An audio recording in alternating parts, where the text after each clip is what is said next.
નમસ્કાર. આવનારું વર્ષ 2026 ખેડૂતો માટે ઘણી બધી નવી તકો લઈને આવી રહ્યું છે, ખાસ કરીને સરકારી સહાયના રૂપમાં.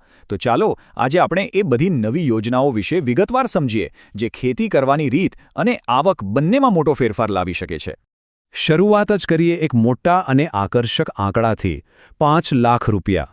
આ એ મહત્તમ સબસિડીની રકમ છે જે મેળવી શકાય છે.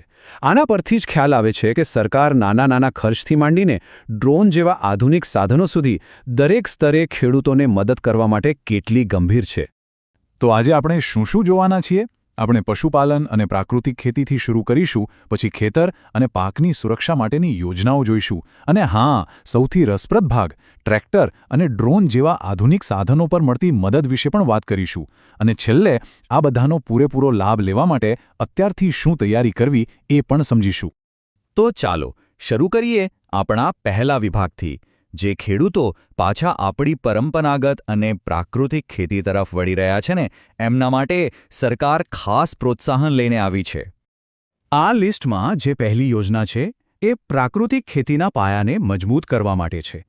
અને એ પાયો છે આપણી દેશી ગાય. આ યોજનાનો મુખ્ય હેતુ એ જ છે કે જે ખેડૂતો દેશી ગાયનું પાલન કરે છે એમને સીધી આર્થિક સહાય પૂરી પાડવામાં આવે. હવે આંકડા પર નજર કરીએ. દર મહિને 900 રૂપિયાની સહાય, અને એ પણ સીધી ખાતામાં જમા. જો આખા વર્ષનો હિસાબ લગાવીએ તો એક ગાય પાછળ સીધા 10,800 રૂપિયાની આર્થિક મદદ મળે છે. દેશી ગાયના નિભાવ ખર્ચમાં આ રકમ ખરેખર એક મોટો ટેકો બની શકે છે. પણ એક વાત ખાસ ધ્યાનમાં રાખવા જેવી છે. આ લાભ લેવા માટે તૈયારી બહુ જ જરૂરી છે. અરજીઓ સામાન્ય રીતે મે થી જુલાઈ મહિનામાં ખુલે છે. એટલે અરજી કરતા પહેલા 2 મુખ્ય દસ્તાવેજો, એક તો પ્રાકૃતિક ખેતીનું પ્રમાણપત્ર અને બીજું ગાયનું ટેગિંગ. આ બંને અત્યારથી જ તૈયાર રાખવા ખૂબ જરૂરી છે. સારું, તો પશુપાલનની વાત થઈ.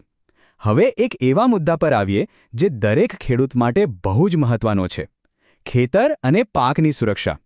જંગલી જાનવરોથી પાકને બચાવવા અને પાણીનું યોગ્ય સંચાલન કરવા માટે સરકાર કઈ રીતે મદદ કરી રહી છે, ચાલો એના પર એક નજર કરીએ. આમાં જે સૌથી વધુ પ્રચલિત અને ઉપયોગી યોજના છે એ છે ટપક સિંચાઈ પદ્ધતિ, એટલે કે ડ્રીપ ઇરિગેશન માટેની સબસિડી. પાણીની બચત અને એના યોગ્ય ઉપયોગ માટે આ યોજનાનું મહત્વ ખૂબ જ વધારે છે. આ ટેબલમાં સ્પષ્ટપણે જોઈ શકાય છે કે અલગ-અલગ વર્ગના ખેડૂતો માટે સબસિડી પણ અલગ-અલગ છે. ખાસ કરીને SC/ST વર્ગના ખેડૂતો માટે ખર્ચના 85% અથવા તો 1 લાખ રૂપિયા સુધીની, જે પણ ઓછું હોય એટલી સહાય મળે છે, જ્યારે નાના અને સીમાંત ખેડૂતોને પણ 80,000 સુધીની નોંધપાત્ર મદદ મળે છે. હવે વાત કરીએ કાંટાળી વાડની યોજનાની. આની સમયરેખા પર ખાસ ધ્યાન આપવું જરૂરી છે.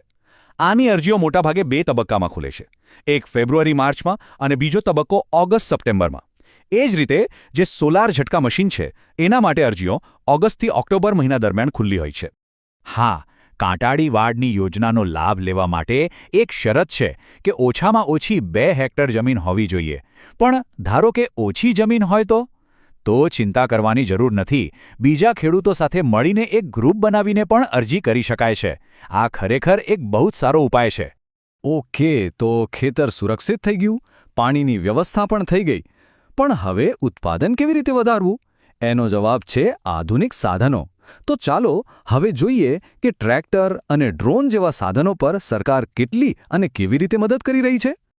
જે ખેડૂત મિત્રો નવું ટ્રેક્ટર લેવાનું વિચારી રહ્યા છે ને, એમના માટે આ ખરેખર બહુ મોટા અને સારા સમાચાર છે.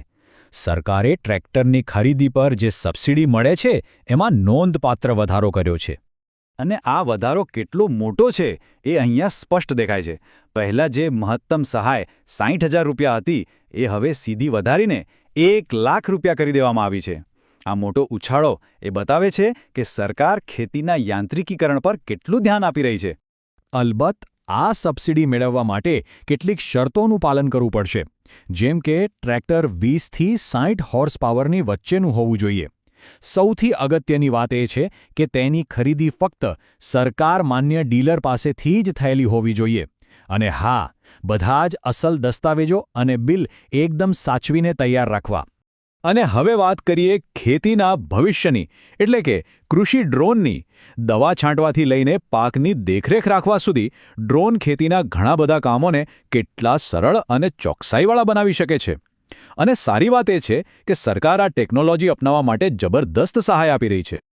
આ ચાર્ટમાં જે આંકડા છે એ ખરેખર પ્રભાવશાળી છે. સામાન્ય ખેડૂતો માટે પણ 4 લાખ સુધીની સબસિડી છે. અને જો અરજદાર પોતે કૃષિ સ્નાતક હોય, એટલે કે એગ્રીકલ્ચર ગ્રેજ્યુએટ હોય, તો આ રકમ વધીને 5 લાખ સુધી પહોંચી જાય છે. આ ટેકનોલોજી અપનાવવા માટે આનાથી મોટું પ્રોત્સાહન શું હોઈ શકે? તો આપણે પશુપાલનથી લઈને ડ્રોન સુધીની ઘણી બધી મહત્વની યોજનાઓ જોઈ. પણ હવે સૌથી મોટો સવાલ એ છે કે આ બધાનો સંપૂર્ણ લાભ લેવા માટે શું કરવું?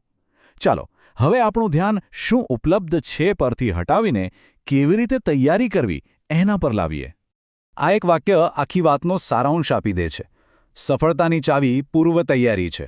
જો જરૂરી દસ્તાવેજો સમયસર તૈયાર રાખવામાં આવે તો છેલ્લી ઘડીની દોડધામથી બચી શકાય છે અને યોજનાનો લાભ મળવો લગભગ નિશ્ચિત થઈ જાય છે.